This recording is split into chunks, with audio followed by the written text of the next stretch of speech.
እዚህ ያ ሰውዬ አንተ ብትሆን 3 ሚሊዮኑን ከራስህ ትቆርጣለህ ወይስ ከፈጣሪ ላይ ትቀንሳለህ? እንደ ሰውኛ ከፈጣሪ ላይ ነው። እሺ ሰላም፣ እንዴት ነህ? ደህና እግዚአብሔር ይመስገን። እሺ ለተመልካቾቻችን ስምህን አስተዋውቅ። ልዑል ሰገድ። እሺ ልዑል ሰገድ፣ ፍቃደኛ ሆነ ስለመጣ እናመሰግናለን። እኔም አመሰግናለሁ። እሺ ስለዚህ አሁን ወደ ጥያቄው ማምራት እንችላለን ማለት ነው። እሺ አንድ ክፍል ውስጥ 10 ሻማዎች እየበሩ ነው። ከአስሩ 3ቱ ንፋስ አጠፋቸው ማታ ሰዓት ላይ። ከዛ አድረህ በጠዋቱ ስትመጣ ክፍል ውስጥ ሻማዎች እናገኛለን ማለት ነው። 7 10 ነበር።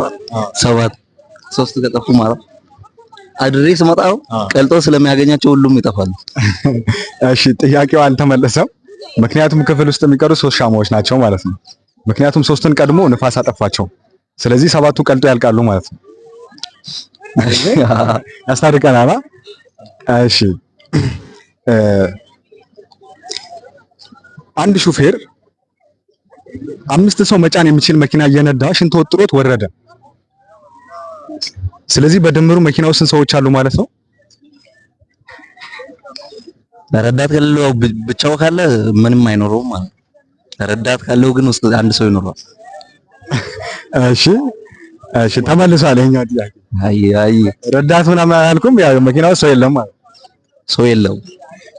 እሺ ሰው የለውም። እሺ አንድ አውሮፕላን ፕሌን ማለት ከኢትዮጵያና ከኬንያ ድንበር መካከል ላይ ተከሰከሰ። ግማሾቹ ሞቱ፣ ግማሾቹ ቀሩ እና የቀሩትን ሰዎች የት ነው የሚቀብሯቸው? ከተከሰከሰ እኮ ሬሳቸው ላይገኝ ይችላል። እኔ ጠየኩትን መልስ አንተ። ግማሾቹ ሞቱ፣ ግማሾቹ ቀሩ አልኩህ እኮ። ግማሾቹ ቀሩት። ጥያቄውን ልድገምልህ፣ ኮንሰንትሬት አድርግ። አንድ አውሮፕላን ከኢትዮጵያና ከኬንያ ድንበር መሃል ላይ ተከሰከሰ። ግማሾቹ ሞቱ። ስለዚህ የቀሩትን ሰዎች የት ነው የሚቀብሯቸው ማለት ነው? ኬንያ ነው ኢትዮጵያ? ኢትዮጵያ ድንበር ላይ አይደል? ኢትዮጵያ። እሺ ለማንኛውም የቀሩት ሰዎች አይቀበሩም ማለት ነው።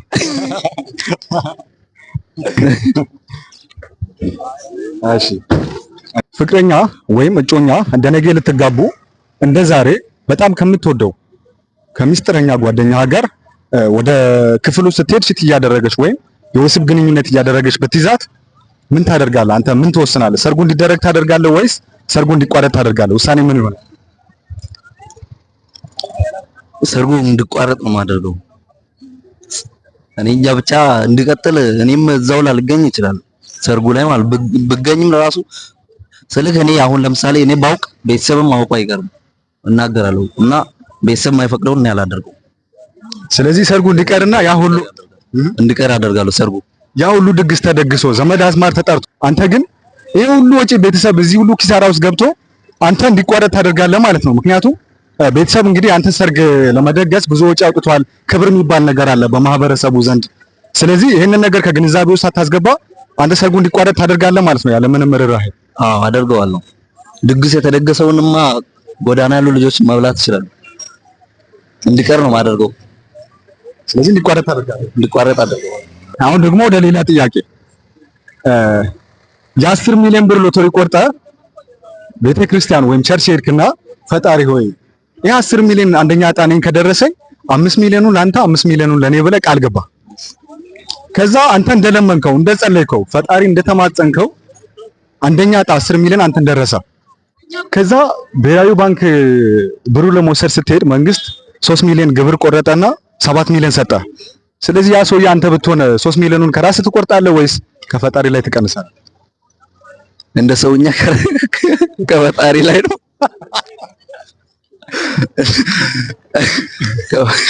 ከፈጣሪ ነው። ያው ቀጣይ ለምኝ ሌላ እንዲጨመርልኝ አደረገ። አንተማ ስግብግብ ማለት ለምን ስለ ቃል እኮ ነው፣ ቃል ኪዳን ነው ለፈጣሪ የገባው እንዲደርስ ያደረገው ፈጣሪ ነውና ይቅር ባይ ስለሆነ ስለማምነበት ነው ይቅር እንለዋለን። ስለዚህ አንተ ከፈጣሪ ቆርጠህ አዎ እኔ እንደራሴ እንደዛ ማደርገው። አንተ በዚህ አካሄድ ምንም የምትሰጠው አይመስለኝም። አይ እሰጣለሁ፣ የቀረውንማ እሰጣለሁ። እሺ ቃል የተገባው ከሱ ነው የተቆረጠው።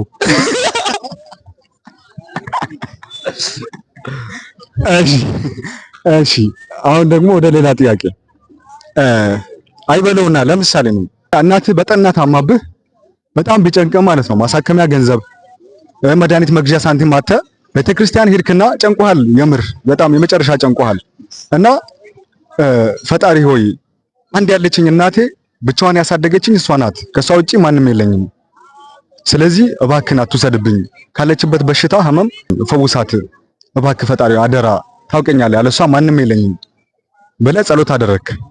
ከዛ ከቸርች ልክ ስትወጣ አንድ ባለሀብት ሰውዬ መኪና እየነዳ አንተን ጠራ፣ ቤተክርስቲያን ፊት ለፊት በሩ ፊት ለፊት አቁሞ ማለት ነው።